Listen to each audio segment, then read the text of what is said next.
Before we get started with today's video, I just wanted to preface that this is supposed to be episode 27 of my Dracula series, as well as episode 8 of my Frankenstein review series, the first Dracula Frankenstein crossover review episode.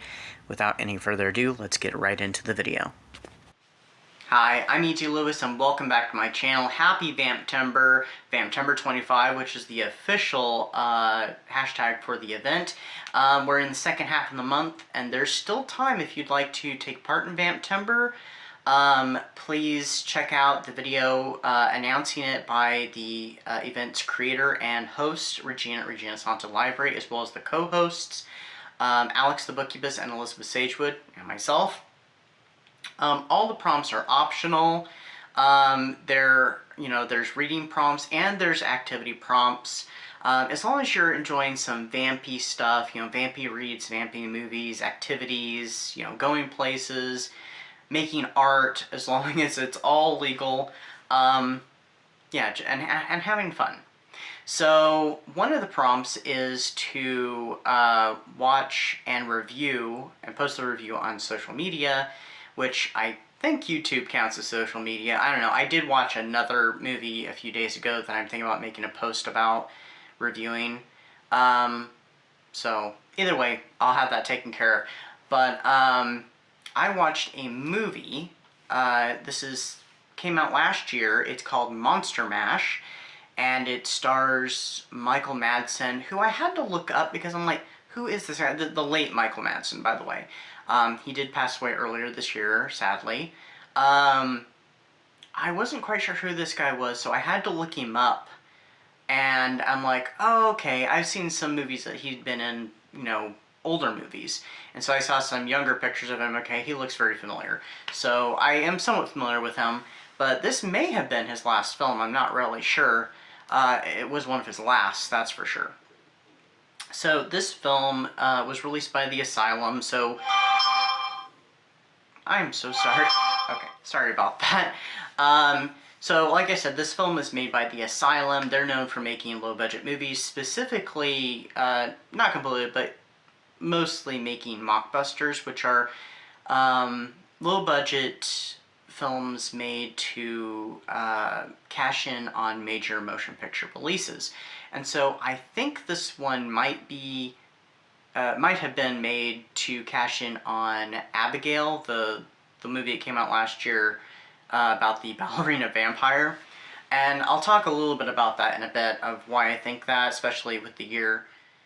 So this film follows the Frankenstein monster is being sent out by Dr. Victor Frankenstein, played by Michael Madsen, on nightly errands to procure certain items for an experiment, such as the Invisible Man's skin, and also he kidnaps Dracula's daughter. Dracula is enraged when he finds his daughter missing and, begins an investigation, consulting a witch at a local tavern, and ultimately joining forces with other local monsters, a mummy, a werewolf, the Invisible Man, to find out what happened to his daughter. All these monsters have been assaulted by the Frankenstein monster in some way, and Dracula is determined to seek justice. So it's kind of somewhat reminiscent of like superhero movies where, joining forces and stuff to take down the foe, and of course the foe is Dr. Victor Frankenstein, who has a very nefarious plot hatched concerning Dracula, to which he needs Dracula's daughter. This movie is very much an homage to the Universal Studios Monsters, which I greatly enjoyed.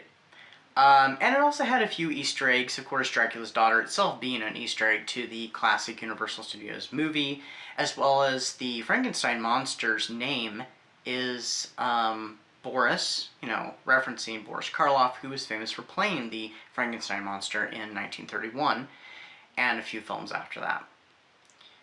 I know there was a few things that I had seen that I thought, oh, that was a cool little reference, even a reference back to the Dracula novel,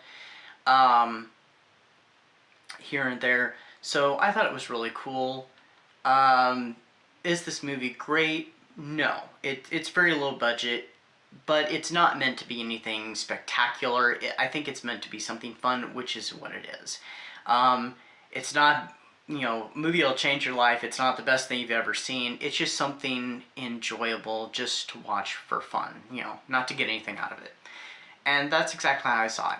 It even had a gimmick in it that was very reminiscent of William Castle movies. He always had a gimmick.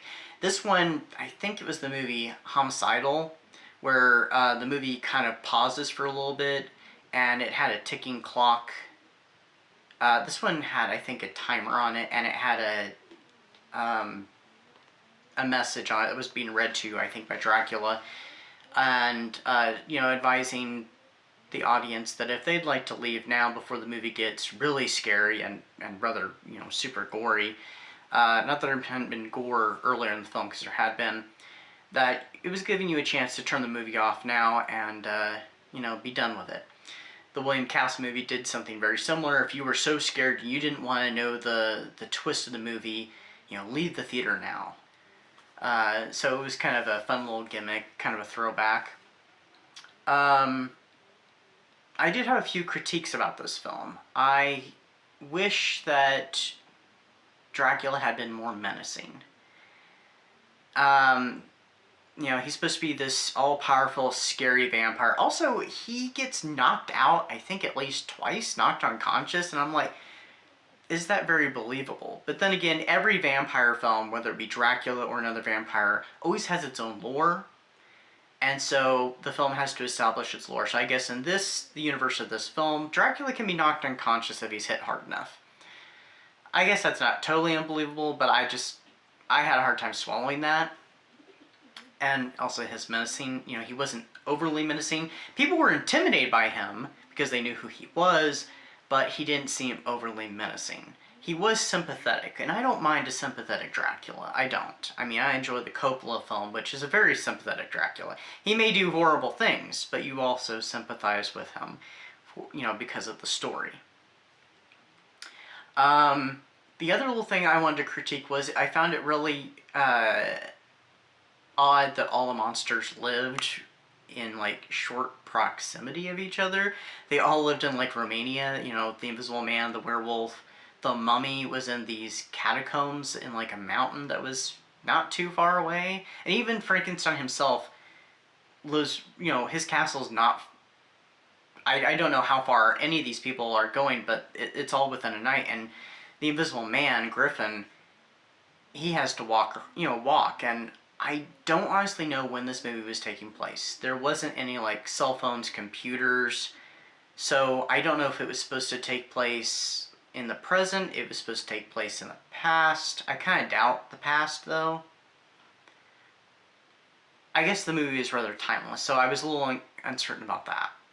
What did I give this movie? I rated it 3 stars. I did not hate it. I really enjoyed it, but I didn't think it was wonderful. I would definitely watch it again. It's very watchable, it's entertaining, and that's what it's supposed to be. It's just supposed to be schlocky entertainment. And going back to the Abigail thing, I think it was intended to be a cash-in on Abigail because, well, the same year for one, and also Abigail was, from what I understand, was supposed to be a Dracula's daughter reimagining where Dracula's daughter gets kidnapped, and then the plot and hashes from there. This movie, of course, has Dracula's daughter being kidnapped as well. Now, the thing is with Abigail, I heard that they cut all references to Dracula because the 2 previous Dracula films that Universal Studios released did not do so well, so they didn't want another film with Dracula attached to it, overtly, attached to it, be unsuccessful, because those 2 films were Renfield and Last Voyage of the Demeter, which I really enjoyed, Last Voyage of the Demeter. I actually quite enjoyed Abigail. I liked The Last Voyage of the Demeter better, though. But Abigail was an amusing film, and I still consider it to be a Dracula film, though they don't call Abigail's father Dracula.